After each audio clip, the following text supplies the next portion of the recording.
Capítulo 5, versículo 3 al 4. Y dijo Pedro: Ananías, ¿por qué llenó Satanás tu corazón para que mintieses al Espíritu Santo y sustrajeses del precio de la heredad, reteniéndola? No se te quedaba a ti, y venida no estaba en tu poder.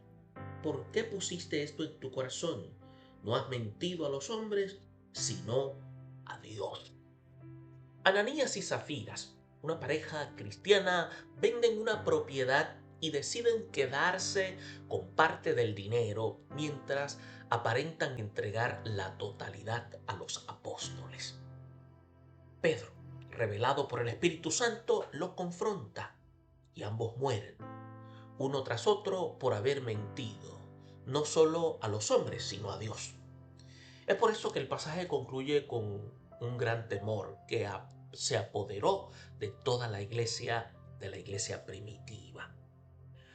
Cuando analizamos, vemos que el relato se sitúa en los primeros días de la iglesia en Jerusalén.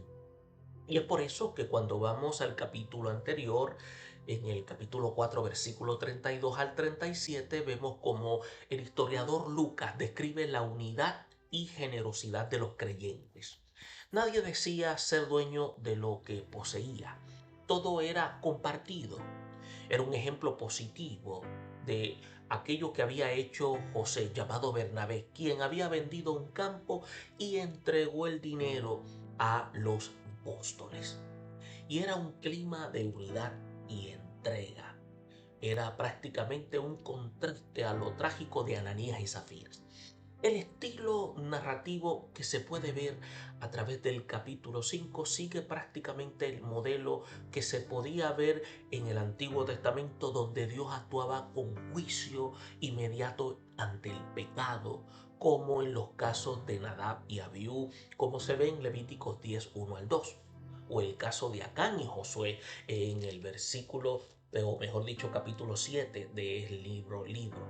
Ahora, el episodio marca un punto de lo que podríamos decir inflexión.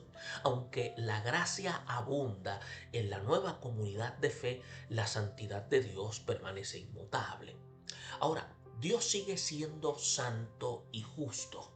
Aunque vivimos en la era de la gracia, el juicio sobre Ananías y Zafira demuestra que la presencia de Dios en medio de su pueblo demanda reverencia, sinceridad y pureza. La comunidad cristiana no es un club social, es el cuerpo de Cristo resucitado, habitado por el Espíritu Santo. Jugar con esa realidad es prácticamente desafiar directamente a Dios.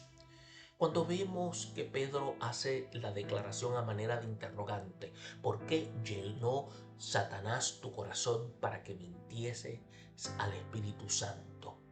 Y después dice más adelante, no has mentido a los hombres, sino a Dios.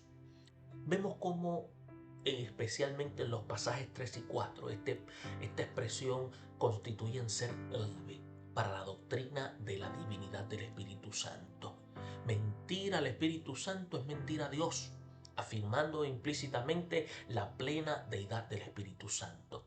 El pecado no fue quedarse con parte del dinero, sino mentir de manera deliberada, pretendiendo una piedad falsa. La pareja quería recibir la admiración por su aparente generosidad, sin hacer el sacrificio real. La hipocresía no es solo falsedad, es una falsa espiritualidad con motivaciones egoístas. Es por eso que el relato demuestra que Dios aún juzga el pecado, especialmente dentro de la comunidad de fe, aunque no siempre lo hace con muerte inmediata. Esta historia advierte que la gracia no significa impunidad. Y como tenemos que recordar y decía el autor de la carta a los Hebreos en el capítulo 12, versículo 29, Dios es amor, pero también es fuego consumidor. Ananías y Zafiras creyeron que podían simular delante de los hombres y que eso era suficiente, pero Dios ve la intención del corazón. Lo que el hombre no ve, Dios lo revela. Todo creyente debe vivir con la convicción de que toda intención, palabra y obra está desnuda ante los ojos de Dios. Este pasaje expone el deseo humano de impresionar a otros en la comunidad espiritual, un deseo alimentado por nuestro ego. Es fácil caer en las prácticas religiosas externas que buscan el reconocimiento, pero el verdadero cristianismo nace del corazón, no del aplauso. Pedro no actuó por sospechas humanas, sino por discernimiento del Espíritu Santo.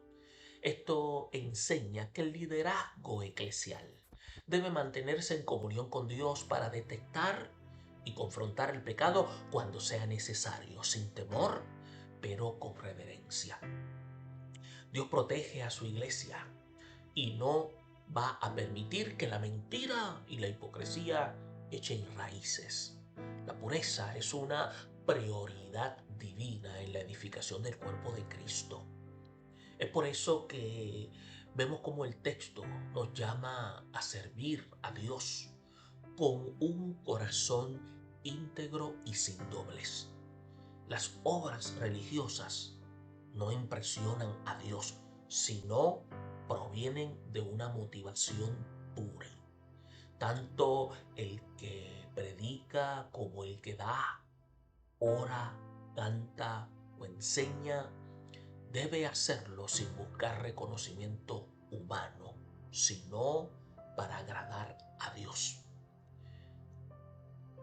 El evangelista Mateo, en el capítulo 6, versículo 1, indicaba: guardaos de hacer vuestra justicia delante de los hombres, para ser vistos de ellos. La vida cristiana debe vivirse con transparencia y verdad, tanto en lo privado como en lo público.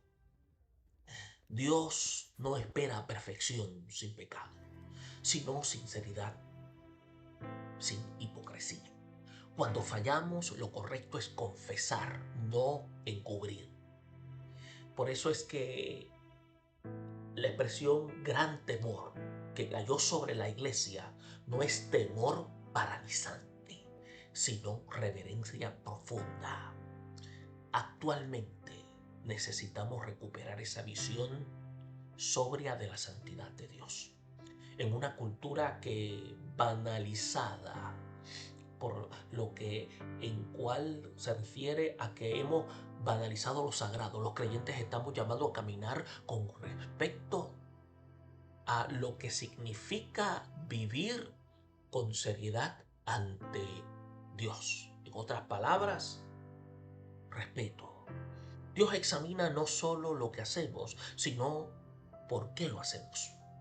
Este pasaje lo que hace es que nos anima a revisar nuestras motivaciones en el servicio, en la entrega, en la generosidad y el testimonio cristiano. La iglesia no es una vitrina para fingir perfección, sino un cuerpo donde reina la verdad, la gracia, la disciplina espiritual. La historia de Hechos 5 nos invita a vivir en comunión cristiana, con honestidad, arrepentimiento continuo y compromiso serio con Dios. Este relato de Ananías y Zafira constituye ser una advertencia seria, pero también una invitación misericordiosa. Dios busca una iglesia santa, auténtica y llena del Espíritu Santo, no solo en palabras, sino en hechos. El juicio a esta pareja no fue por un simple error, sino por un acto deliberado de hipocresía y engaño espiritual. Aunque hoy no vemos un juicio inmediato, el principio permanece. Dios no tolera una religiosidad falsa. La santidad no es opcional. Es el resultado de una vida llena del Espíritu, marcada por la verdad y rendida a Cristo. Que nos ayude Dios a reconocer que es importante que nuestra vida debe ser ante Él transparente, y que todo lo que hagamos lo hagamos para honrar su nombre y que en todo momento puedan ver los demás que lo que hacemos es para agradar a nuestro Dios. Bendiciones.